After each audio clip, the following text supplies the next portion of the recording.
So, some very interesting documents late in the evening dropped on the Diddy case. Let me tell you, let's get going, let's get reading because it's just, I can't believe it. So, apparently, they're going to bring in a fire expert. So, the government writes a letter to the judge. The government respectfully submits this letter to apprise the court of certain issues expected to arise during the course of Lance Jimenez, who the government expects to call as early as Monday,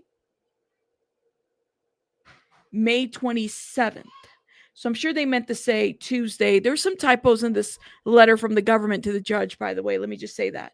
This week, the government expects to call the City of Los Angeles Fire Department, the LAFP, the LAFD. I thought that was a typo. I thought they meant to say LAPD, but clearly that's not the case. They meant to say the fire department. Arson investigator Lance Jimenez, whom the government noticed as an expert in fire cause and origin determination on March 7, 2025. Investigator Jimenez is expected to testify in substance that he had responded to the scene of an auto fire on or about January 9, 2025 at a residence located at 8925 Hollywood Hills Road. Now, let me tell you something. I'm noticing that there's some errors here on this letter. First of all, the dates, the year, like, are they referencing the Kid Cudi incident? Because here already, my friends, and I'm gonna highlight these. The government, come on, government, y'all got, you don't have somebody to type this up. Maybe they just forgot to change the dates here, but apparently this is what they're referencing, and I'm pretty sure this is Kid Cudi's. Well, at the time was his resident, 8925 Hollywood Hills Road. There he observed smoke and fire damage to a black Porsche parked in the driveway, a glass bottle filled with liquid that smelled of gasoline, and a burnt handkerchief in the driver's seat of the Porsche, and a red Bic lighter near the Porsche. Investigator Jimenez will testify that he concluded that the auto fire was deliberately set and that the cause of fire was a Molotov cocktail dropped into the Porsche. Okay? The government understands that during the investigator Jimenez testimony, the defense plans to attempt to elicit details regarding DNA testing, an analysis that was performed after investigator Jimenez responded to the scene of an auto fire. Specifically, as noted as investigator Jimenez report, LAPD serology recovered partial female DNA from the glass bottle. However, investigator Jimenez did not collect the swabs personally, did not perform the testing himself, and has no personal knowledge regarding the testing other than what is included in his report and the additional material, and does not understand and cannot explain to what partial female DNA refers. So you guys remember, let's circle back a little bit. Brian Steele drops a bombshell during the cross-examination of this trial, right? Talking to Kid Cudi, there's female DNA, it turns out. Okay. And even Kid Cudi was like, what? Like, he was surprised on the stand. He didn't know what the hell was female DNA. He never heard back from, the investigation. That's what was said, right? Well, they brought in that investigator. The government did. What do y'all think so far? Let's keep going. Moreover, the records regarding DNA collection and analysis are limited and do not detail, for instance, which part of the glass bottle the DNA was collected from, and do not detail, for instance, which part of the bottle the DNA was collected from, the concentration of the DNA or additional contributors recovered, and how many distinct DNA profiles were developed from the glass bottle. The court should preclude cross-examination of investigator Jimenez regarding DNA testing and results because the testimony constitutes impermissible hearsay based on incomplete documentation of the DNA. The DNA evidence required expert testimony.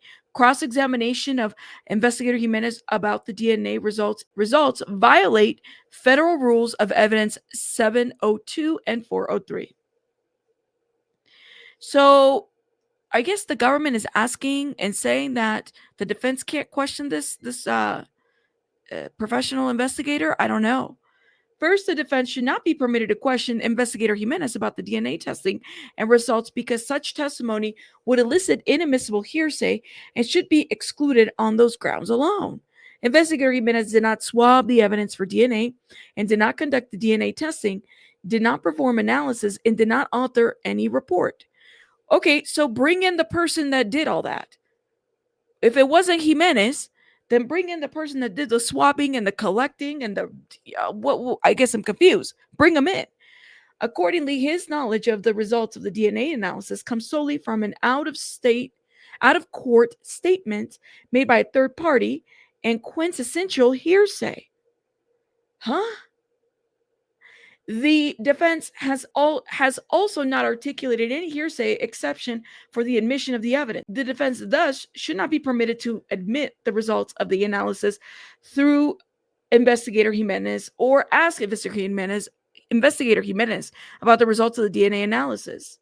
Okay. So asking him could somehow make a hearsay because he doesn't have direct knowledge of the chain of custody, if you would call it that. Second, an expert is required for admissions of DNA analysis evidence, and no such expert has been noticed here. And of course, they're citing some cases. I'm not going to cite them, but just kind of skimming through. Investigator Jimenez is not an expert in DNA testing and analysis and was not noticed as such, nor has the defense noticed its own DNA expert, let alone submit any type of documentation as to the validity and reliability of that expert analysis, because no expert has been noticed by the defendant as to this DNA evidence. Okay. And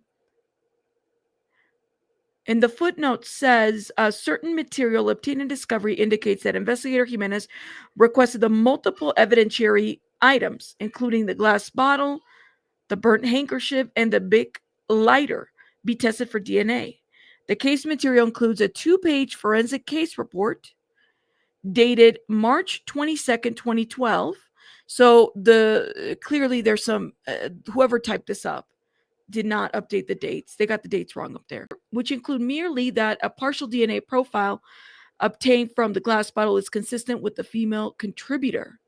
Besides a 1-page summary of alleged reported for each sample, there's no documentation regarding DNA testing. Third, the defense should also be precluded from questioning investigator Jimenez about DNA analysis results under the Federal Rules of Evidence 403 and 702. As noted above, the 2 pages of material regarding DNA analysis contains woefully incomplete information about the DNA analysis performed here and leaves out necessary information, such as additional DNA profiles that were developed from the glass bottle and the concentration of those DNA profiles. Without additional facts and necessary context, the potential for jury confusion is exceedingly high, particularly when the DNA profile referenced in the 2-page report was collected from a glass bottle that may come in contact with a number of individuals from the time its production to its use in the arson. Although the report notes that one of the samples is consistent with a female contributor, there is no additional documentation supporting this conclusion and no qualified expert to interpret it, and no suggestions that this was the only DNA recovered from the glass bottle. Without such information, the reliability, validity, and relevance of the results cannot be verified.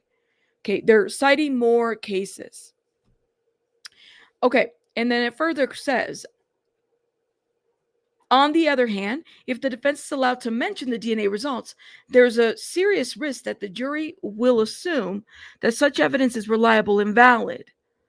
Okay, I mean, accordingly, to prevent both juror confusion and run around with rule and a run-in, is that what they meant to say? There's some typos here. The defense should be precluded from mentioning the DNA. For the same reasons, the government should exclude any attempt to elicit testimony regarding the latent fingerprints that were collected from the scene. As with the new DNA test, investigator Jimenez did not personally collect fingerprints or conduct the fingerprint analysis, nor has the investigator Jimenez, or anyone for that matter, been noticed as a fingerprint expert qualified to testify such analysis. And this was signed by Clayton J. Clayton. The other exhibits, I mean, there's exhibits attached to this document, but they're all, my friends, all of them are sealed to this. So this is in reference to Kid Cudi's car, okay? And basically the government is saying We don't want not only the defense not to question it, but he's also not an expert in DNA. So that does leave room for a lot of interpretation, in my opinion. And government, why shouldn't he question this guy? I mean, if he's going to be on the stand, I guess I'm confused. Why wouldn't he be able to be questioned? This was the cliffhanger that left us. Oh my God, Kid Cudi's car got blown up, and there was a Molotov bottle. The government is saying, well, this expert isn't really an expert at this, so we can't really have him question or anything like that. Then I have a lot of questions. Why bring the person that actually did the testing? Bring everybody that did the testing. I mean, let me know what you guys think in the comments. This is just breaking news out of Pacer, and I wanted to talk about it. Clearly, this might be somebody that might show up tomorrow. Don't forget, we have Capricorn Clark, who is set to basically be a witness, as well as looks like somebody from the fire department in Los Angeles and LAPD as well. It's going to be a full day tomorrow. Let me know what you guys think. Shout out to you. What do you guys think in the comments?